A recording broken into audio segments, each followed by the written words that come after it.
প্রতিনিধিদের সহায়তায় রিপোর্ট করছেন আফসানা নীলা।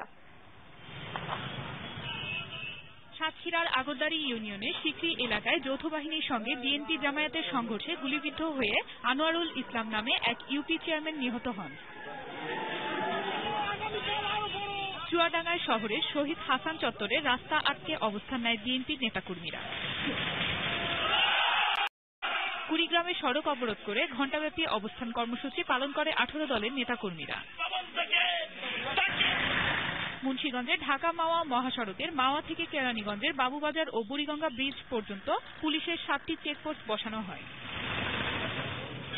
নাটোরে পতাকা নিয়ে সড়ক ও রেলপথে অবস্থান কর্মসূচি পালন করা হয়। বন্ধ আছে দূরপাল্লার যান চলাচল। সিরাজগঞ্জের বঙ্গবন্ধু সেতু পশ্চিম গোলচত্বর এলাকায় চেকপোস্ট বসিয়ে উত্তরাঞ্চল থেকে ঢাকাগামী পরিবহনে তল্লাশি করা হয়।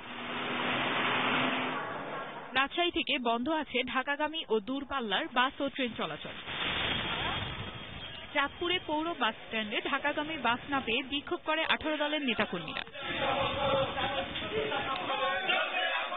জয়পুরহাটে জেলা বিএনপি কার্যালয় থেকে অবস্থান কর্মসূচির সমর্থনে বিক্ষোভ মিছিল ও সমাবেশ করা হয়।